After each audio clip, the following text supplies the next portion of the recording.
Today we're going to be talking about some heavy topics. We're going to be talking about mental health, depression, things of that nature.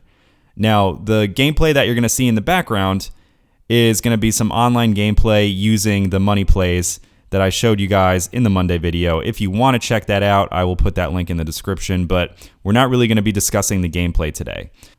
So, where do we even start here? As I pointed out in Monday's video, I've been gone from YouTube for 3 months.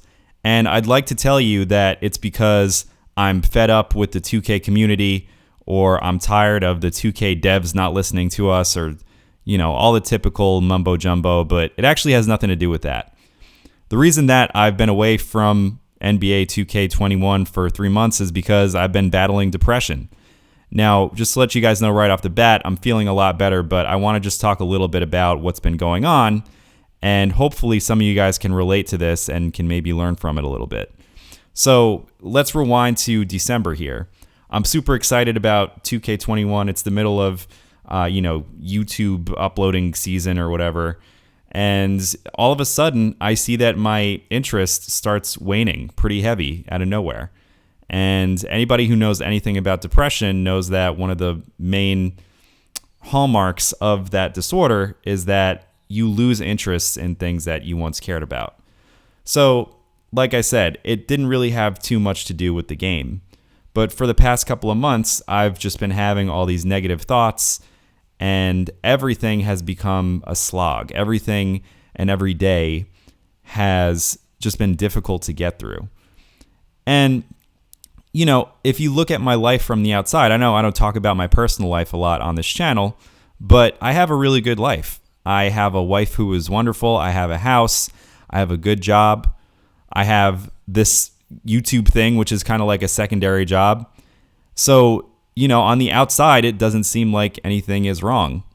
But those close to me know that I've been very off and dealing with this for the past couple of months. And it really makes every aspect of life more difficult. Now, I want to talk a little bit about what I've been doing to kind of combat the depression.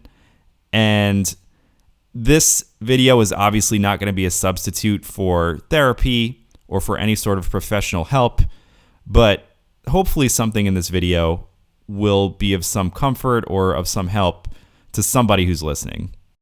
So the first thing that I just want to talk about is how a lot of the times, if you're depressed, you're going to be having negative thoughts which are not rational. And that's what I want people to understand. I'll give you a perfect example. So something that I was going through a couple months ago was there was this thought, and it's just kind of a ridiculous thought. I'll explain why in a minute. But there was just this thought in my head that I had been a terrible friend to a lot of people in high school. Now, the reason that this is irrational and ridiculous is that even if I had been a bad friend to people in high school, I am old. I am washed, people. High school was a long time ago. It was like, I don't want to date myself, but it was almost 15 years ago. But for whatever reason, depression doesn't care about what's rational or not rational. It clings on to certain thoughts. So, why am I telling you this? The reason that I'm telling you this is because if you are depressed, one of the things that you need to do to get through it is to challenge your own negative thoughts. I think that we all naturally want to believe that our thoughts are important and that our feelings mean something all the time. But the truth is that our thoughts and feelings are oftentimes not accurate reflections of reality. They're just not, especially when you're depressed. So what did I do? I was, getting stuck on this thought that I was a terrible friend to people in high school. So I challenged myself, right? So what did I replace those thoughts with? So, I said to myself, first of all, this was 15 years ago. Those people have all moved on, right? Nobody else is thinking about whether I was a good friend or not in high school. You're a grown-ass man now. These are all grown adults. This is ridiculous. That's one thing. Then I thought to myself, well, what's something actionable I can do to kind of challenge this or to prove to myself that this is not true? So what I started doing was I started just reaching out to some of the people that my depression was telling me I was a terrible friend to in high school. I didn't, reach out to them saying, I'm so sorry about what I did or whatever. But, I just wanted to check in on some people. And guess what, you guys? I had great conversations with a bunch of people that I haven't talked to in almost 15 years as a result of that. And like I said, this is a positive effect of challenging negative, irrational thoughts that will come up during depression. So that's the first thing that I sort of wanted to talk about, is that you have to challenge all of these thoughts that are in your head.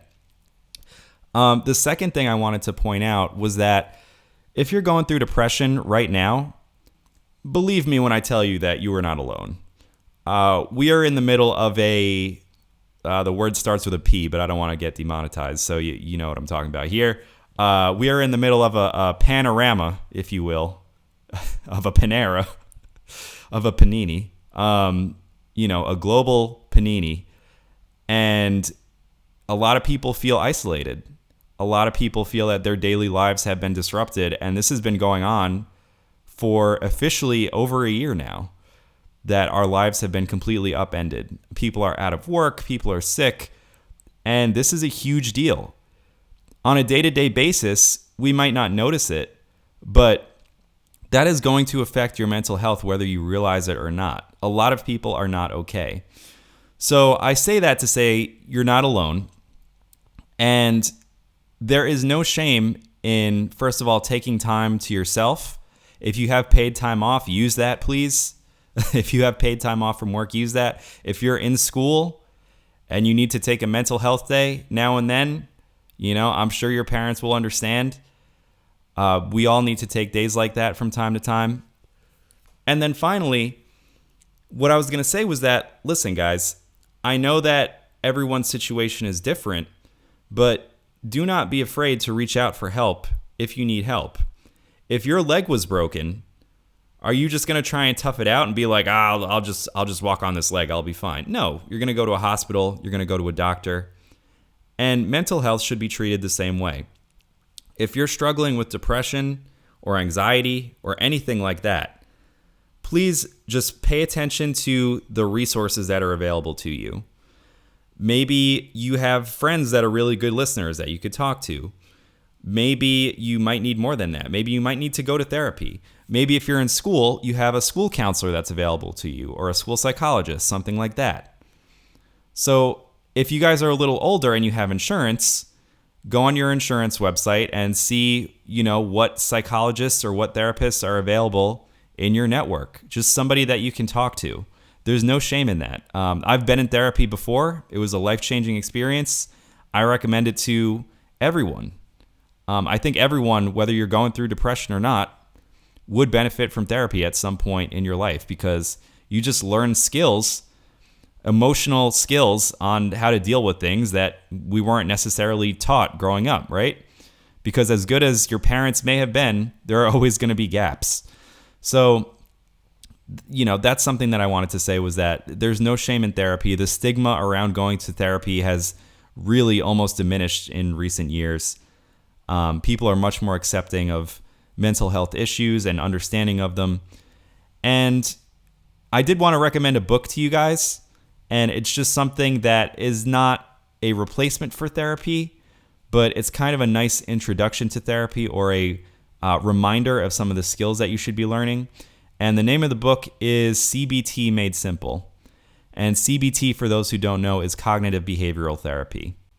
Basically, what cognitive behavioral therapy is it's a form of therapy that addresses your cognition, which means your thoughts, as well as your day-to-day behaviors.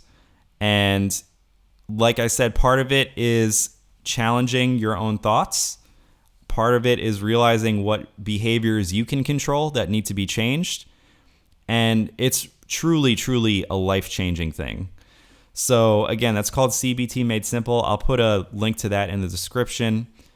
But yeah, if you guys ever want to talk, I'm available. Hit me up in the comments section. Reach out for help from mental health professionals if you can. If that is something that is available to you, there is always some sort of help available to you. Even if you don't think there is, I promise you, there are different ways that you can get help in your communities.